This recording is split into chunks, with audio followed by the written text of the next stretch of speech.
Olá pessoal, sejam bem-vindos a mais um vídeo do nosso canal Retratos Invisíveis. Eu sou a Roberta e para tratar desse tema importantíssimo que traremos hoje, convidamos a Clarice, a Giovana e a Raquel. Vamos falar de um tema super importante, trabalhos análogos à escravidão. Meu Deus, Roberta, isso ainda existe? Sim, existe e a gente vai discutir um pouco sobre esse tema. Clarice, você sabe me falar como o trabalho análogo à escravidão surgiu no Brasil e onde ele acontece hoje? Sim, esse tipo de trabalho vem da época da escravidão. Mesmo depois da abolição em 1888, muita gente continuou sendo explorada e hoje ele ainda acontece em fazendas, construções, carvoeiras e até casas quando passam do período de horário, de liberdade. E para complementar um pouco sobre o que a Clarice acabou de falar, e falando mais um pouco sobre o conceito de trabalho escravo, eu gostaria de citar o Marx, que ele traz para nós algumas ideias e citações sobre o trabalho. Para Marx, ele acredita que o trabalho ele é algo fundamental que nós humanos praticamos, que é isso que nos identifica, né? E o que nos difere dos animais. Porém, trazendo o conceito de trabalho dentro do sistema capitalista, que é o nosso sistema econômico presente atual, Marx traz alguns pontos negativos sobre o trabalho. E algum deles é que o trabalho ele é algo que nos aliena. Para ele também, o mundo é dividido em duas vertentes, que são uma minoria, que são as pessoas ricas, os patrões, os proprietários de empresas, os donos dos negócios, e a outra grande maioria são os povos mais pobres que necessitam de trabalho. E justamente nessa ideologia, essas pessoas pobres têm a necessidade de trabalhar para poder sobreviverem. Muitas das vezes elas ofuscam os seus sonhos, desistem de suas ideias, justamente pela necessidade de poder trabalhar, e até aceitam trabalhos que elas mesmas nem gostam, simplesmente para poder sobreviver nesse mundo capitalista. E essa é basicamente uma ideologia de Marx, né, que nós podemos trazer dentro desse ramo do trabalho análogo à escravidão, que nos faz refletir um pouco sobre o seu conceito, que realmente é isso que o trabalho nos faz dentro dessa vertente. E falando um pouco sobre o trabalho escravo em si, essas pessoas elas trabalham por necessidade e elas se submetem às condições extremas de trabalho escravo. Também porque elas não têm muito acesso à informação, a buscar os seus direitos, né? Elas ficam muito presas naquilo que... Sim, exatamente. Raquel, você sabe me dizer por que ainda existe trabalho análogo à escravidão no Brasil nos dias de hoje? Olha, Roberta, isso acontece por vários fatores. E o principal é a desigualdade social. Muita gente vive em extrema pobreza e acaba aceitando qualquer tipo de trabalho, mesmo sendo explorador e desumano. Outro motivo é que muitas empresas terceirizam os serviços. Elas contratam outras empresas menores e nem fiscalizam as condições dos trabalhadores. Elas se aproveitam disso para fugir da responsabilidade, mesmo sabendo o que acontece lá na base. Sim, e tem grandes marcas que fazem isso, né? Essas empresas grandes, como a Zara, a Marisa, até marcas de bebida como a Ambev e a Heineken, já foram atuadas por terceirizar serviços para empresas que exploravam trabalhadores. Em muitos casos, os empregados eram imigrantes que viviam em alojamentos ruins, trabalhando por muitas horas e sem receber direito. Isso mostra como algumas marcas se aproveitam da vulnerabilidade das pessoas para lucrar, mas tentam se esconder por trás da terceirização. Porque elas não querem que seu nome seja envolvidos, aí elas terceirizam, né, as pessoas para não estar envolvidas nisso. E isso é um absurdo, né? Porque são grandes marcas, são marcas brasileiras que são renomadas algumas, né? Que é muito famosas nos dias atuais. Quem não conhece essas empresas, né? E você não imagina que por trás de todas aquelas peças lindas e caras tem o serviço de alguém que passou pelo trabalho do escravo, né? O trabalho escravo. Isso é muito chocante, chega a ser muito chocante isso. E quando esses casos são descobertos, os patrões quase nunca são presos. Na maioria das vezes, eles só pagam uma multa e continuam cometendo os mesmos erros. Além disso, tem a invisibilidade das vítimas. Muitas nem sabem que estão sendo exploradas porque vivem isoladas, sem informação e sem acesso à justiça. De fato, é igual a Giovana falou anteriormente. É muito triste e muito difícil identificar essas vítimas. A maior operação de resgate que teve de trabalhar na escravidão, se eu não me engano, foi em 2024, com 593 pessoas resgatadas de trabalho na escravidão de todo o Brasil. Não só de uma região, de todo o Brasil. Então, em todo lugar do Brasil tinha isso nos dias atuais, o que é um absurdo. Isso foi casos registrados, né? Mas os casos que nós não sabemos Sim. que não foram registrados, né? Os Sim. invisíveis de fato, né? Os realmente invisíveis. Os que estão acontecendo agora que a gente não sabe. Pode estar acontecendo agora. Também temos o livro Tortarado, que conta a história de duas irmãs que sofreram um acidente na infância e ficaram presas ao regime de trabalho análogo da escravidão. E esse livro é muito marcante, então eu indico a todos a ler. E vai retratar a história, né? Todo o sofrimento que elas passam. É muito chocante nos dias de hoje, porque a gente que vive, mesmo a gente que vive em cidades do interior, pra gente é muito triste ao mesmo tempo, porque tem alguns casos que a gente pensa assim, isso daqui que essa pessoa passa, eu não desejo esse sofrimento pra ninguém. Porque ele tira a vida das pessoas, não está sendo só um trabalho forçado, tira a vida. A pessoa não tem direito a um lazer, a pessoa não tem direito à liberdade, a viver livremente, a ter todos os seus direitos. Porque o trabalho escravo está tirando o direito do cidadão a ele ter lazer, que está previsto na lei. Está previsto na lei que a pessoa tem direito a lazer, não só a trabalhar, não só a ser, não só a ser mandado por alguém, a passar por jornadas exaustivas, por estar em algum ambiente degradante. É muito triste, eu acho que é algo que choca muito a gente, assim, ainda, quando a gente vai ver que realmente isso existe, né? Nos faz refletir bastante. Raquel, você sabe me dizer quais são os perfis das vítimas? Sim, Roberta. As vítimas mais comuns são pessoas negras, pobres, com pouca escolaridade e os imigrantes, como a Giovana falou. As mulheres também sofrem muito, principalmente no trabalho doméstico, sendo exploradas dentro das casas das famílias, sem salários justos, sem descansos e sem liberdade.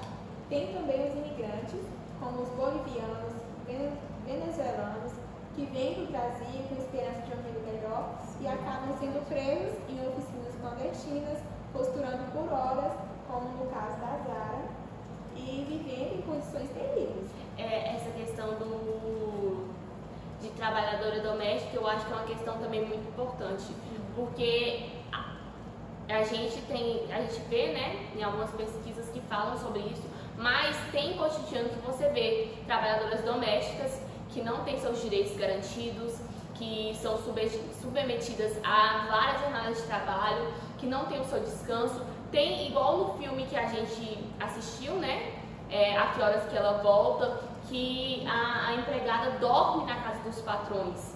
Ela não tem descanso, é só trabalhar e trabalhar. Sim. Hoje Ela mora no trabalho, né? Literalmente mora no trabalho. Ela tá tão alienada naquilo que ela acha que não é um trabalho escravo. Sim. Ela não é um trabalho... E também a origem dela, né? Por ser uma mulher... De condições baixas, né? Uma mulher vulnerável, com necessidades. Nordestina também. Assim, é a forma de sobrevivência dela, então ela fica Sim. Ela leva como uma vida normal. Uma vida normal. Não parece que eles estão explorando dela, falando que, da mesma forma que estão explorando dela, fala que ela é da família, aquela forma de dizer que é da família, né? Da família até o momento que eles vão dar uma festa e que ela precisa servir, que ela vê que ela é a funcionária e que eles são os patrões. Tipo assim, Ela não é da família, então, né? Ela é da família no caso, né? Sim. Ela tem que servir. E até as crianças e os adolescentes são explorados, principalmente no campo, em trabalhos pesados e perigosos, que a Giovana citou. Sim. E isso acontece muito em fazendas de interior. Eu acho que em fazendas de interior acontece bastante que não tem como, tipo assim, as pessoas saberem. Também tem pessoas também que não ligam, né? São invisíveis. São invisíveis, são pessoas que estão invisíveis no... Sim, é o que essas vítimas têm em comum, vulnerabilidade, não tem apoio, não tem proteção, não tem voz, e por isso elas acabam sendo algo fácil desse tipo de exploração. E quase esse tema não é falado. Você quase não vê falando desse tema. Inclusive, nas escolas, nós estudamos bastante sobre como foi a escravidão no Brasil no passado, quando os portugueses chegaram aqui no Brasil e os negros, sim, todas aquelas coisas todas, mas nós não estudamos de fato sobre o que está acontecendo agora, né? E igual eu retratei, né, algumas coisas de como que é o trabalho na lugar de escravidão aqui no Brasil atualmente, mas tem casos que nós não conhecemos ainda, né? Tem casos que estão silenciados, que estão acontecendo agora, e assim, pode ser inúmeros casos, e cabe também a responsabilidade dos proprietários, mas também as autoridades responsáveis para fiscalizar os trabalhos e assim poderem resgatar cada vez mais pessoas que estão sob essas condições extremas. O caso mesmo da 593 pessoas que foram tiradas, né, do trabalho análogo à escravidão. Foi uma operação muito grande que teve vários órgãos federais que entraram em ação e foi por todo o Brasil. 593 pessoas, que foram casos que a gente está sabendo, né, que foi divulgado. Quantos e quantos casos não existem hoje no Brasil? Quantas e quantas pessoas? Às vezes a gente não sabe, às vezes você vai em uma fazenda, em algum lugar, e você vê o trabalhador lá, mora lá, e às vezes você não sabe que às vezes a carteira do trabalhador não é assinada, não é garantido seus direitos, às vezes o trabalhador não recebe, às vezes recebe mixaria, só para viver ali, ter o que comer, às vezes porque a pessoa não tem uma família que ajude ela, ou às vezes não tem nem acesso a isso. Tem gente que não tem telefone. Quantas e quantas pessoas vivem nessas fazendas e não tem telefone, não tem informação, não sabe o que está acontecendo? Inclusive, eu vi alguns casos de mulheres mesmo, trabalhadoras domésticas que trabalharam em casas por vários anos, cerca de 50 anos, 40 anos, tudo sobre condições extremas de trabalho. E também eu vi outros casos também de trabalhadores rurais que trabalhavam sob péssimas condições, em alojamentos sujos, sem cama boa e confortável para dormir, com péssima comida. Eles recebiam comida estragada e recebiam o quê? R$20 por mês, R$10 por mês. Nossa, isso é um absurdo. E nesses alojamentos, inclusive, eles compravam alimentos e medicamentos e os patrões faziam com que eles trabalhassem em troca disso, coisa que é muitíssimo errado, né? Nossa, isso daí é o trabalho análogo à escravidão. De fato. As coisas que acontecem no Brasil e que muitas vezes é invisível, né? Essas pessoas que sofrem isso são invisíveis, elas não são vistas, não têm seus direitos garantidos. Pessoal, e o interessante é que após vários anos de abolição da escravidão, ainda existe trabalho análogo à escravidão. E o quanto isso é alarmante pra gente. O que vocês acham disso? Sim, e o Brasil ele segue com vários números de casos já registrados, né? E isso nos faz pensar o quão urgente e necessário é derrubar esses números. A gente tem que cada vez mais, né, falar sobre isso, porque é um tema pouco falado e que acontece muito, né? Sim. Para finalizar, né, cabe a cada um de nós nos conscientizar cada vez mais e fortificar esse pensamento, essas ideias desses acontecimentos reais e cobrar, né, dos estados, das autoridades, dos órgãos responsáveis, né? Sim. E justamente cabem a esses órgãos impor mais normas, mais regras, mais recursos, mais intensas. sim, mais programas de combate ao trabalho escravo. Sim, porque não só existe, mas assim, muitos não dão muita atenção para isso, não que é um só, problema real, né? Não só porque, no caso, igual a gente já tinha visto, né? A gente tinha pesquisado, e muitos desses casos, pessoas que, no caso, os patrões ou os proprietários dessas fazendas, os patrões que são os donos, né, os donos de tudo, muitos deles só pagam multas porque são ricos, têm muitos advogados e tinha que ter cumprido a lei, né? A lei tem que se cumprir. Eles deveriam pagar por isso que fizeram, além de pagar por todo o transtorno que essa pessoa que foi submetida ao trabalho análogo à escravidão. E justamente esses proprietários, eles saem algumas vezes até ilesos, né?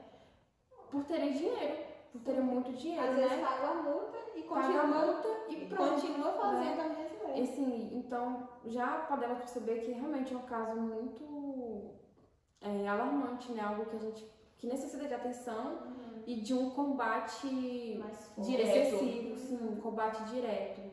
Isso. Precisamos derrubar esses números de maneira significativa. E com isso, pessoal, estamos finalizando mais um quadro Retratos Invisíveis e agradecemos a todas elas maravilhosas que vieram falar sobre esse tema tão importante e tão pouco falado. E nós também agradecemos a atenção de vocês por ter tirado um pouco do seu tempo para nos escutarmos. Muito Espero obrigada. que tenha gostado. Bye, bye. Até mais.